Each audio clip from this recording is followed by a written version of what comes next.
Hello, everyone. My name is Pamela Jackson, and I am a student at the University of Baltimore in the Global Affairs and Human Security program.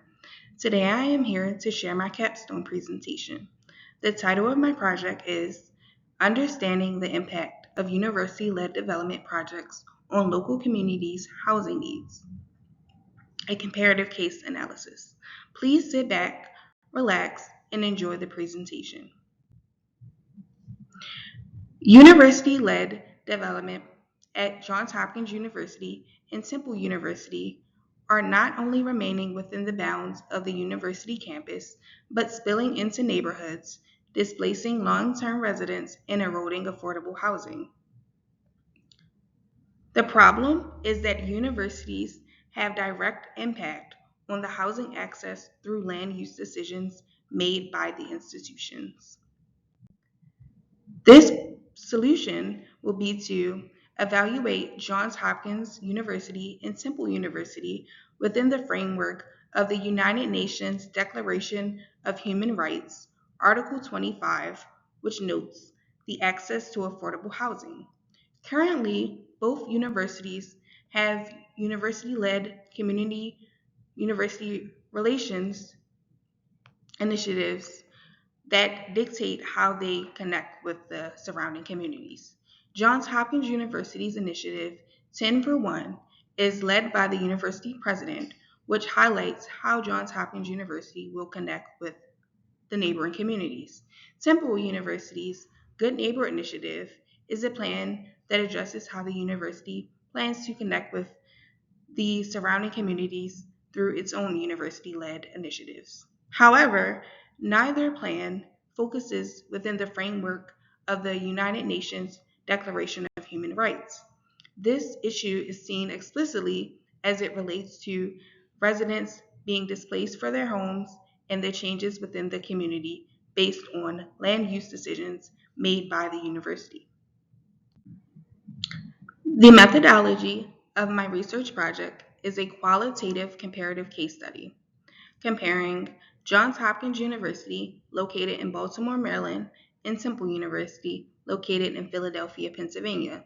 The primary sources for this research project were prior academic research on universities such as anchor institutions, publicly available news reports, and historical archives, previously conducted interviews and testimonies from local residents about housing, displacement, and quality of life impacts that the university have had on their experience.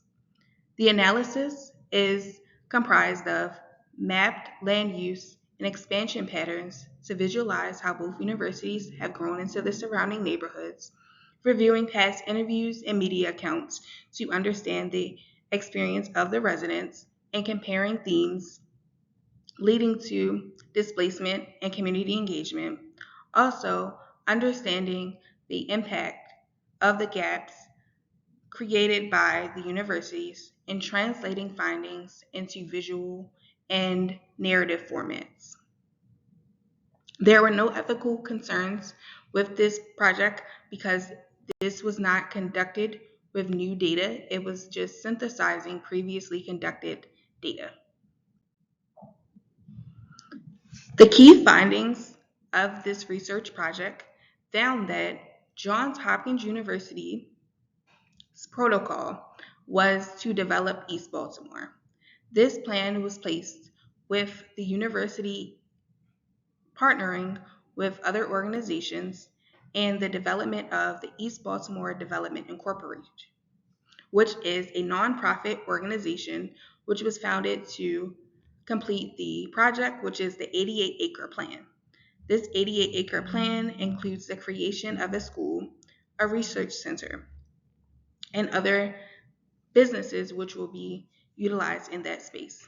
However, the impact of this 88-acre plan, which was explained as an initiative to revitalize and rebuild East Baltimore, unfortunately displaced over 740 residents from their homes.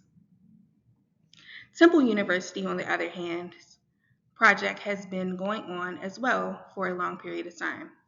The purpose of Temple University was to serve as an institution for working class adults founded by Russell Conwell. Russell Conwell established Temple University with the mission of serving to working class adults at nighttime. The primary use of the institution was based as a commuter institution. However, several changes within the last few decades have changed Temple University from a commuter based institution to a residential campus. This has initiated the practice, which has been transforming the institution into what is known as an anchor institution and prioritizing the experience of the student over the community. This has been illustrated through the creation of the Leacore Center in the 1990s, Morgan Hall, and the proposal of the on campus football stadium, which would be located directly in the North Philadelphia neighborhood. The impact that Temple's development projects have had on long term residents has led to the displacement and instability of residents to remain in their home, thus leading to large turnover among long term residents.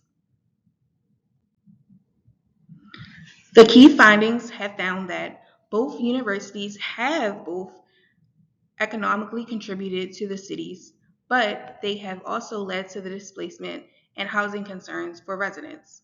Baltimore has shown that 740 plus residents have been displaced for a large scale multi year project. Philadelphia has also seen the same. Temple's expansion has been repeatedly linked to resident turnover and exit of long term residents.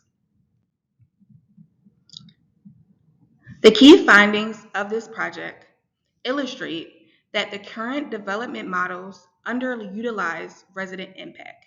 This has been illustrated through the voicing of long term residents explaining their frustration with both universities' projects. Additionally, long term projects move forward, making lasting impact on the community with little to no community engagement.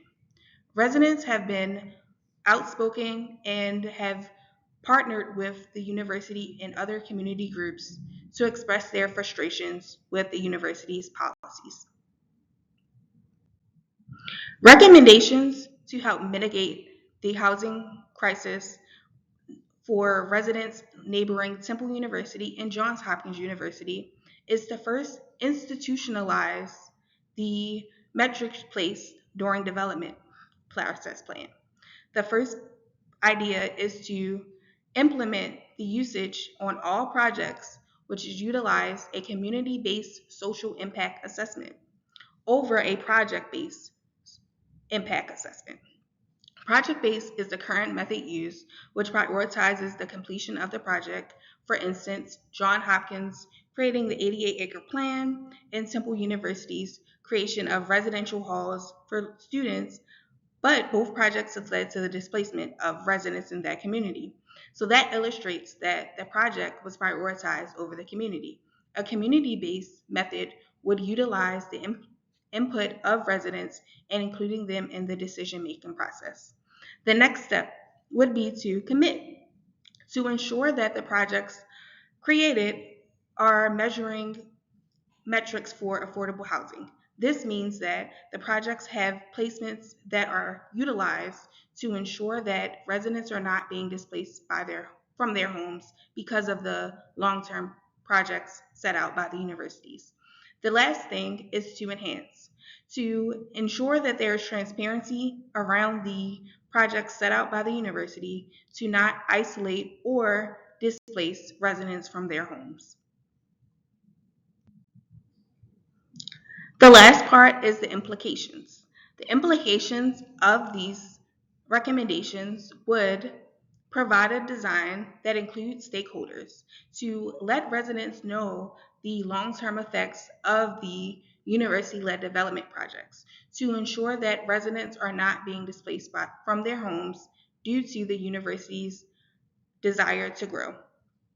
The next implication would be to stabilize the local housing market, reducing the turnover rate and ensuring that there is a progression within university community relations by the university being transparent about upcoming development plans.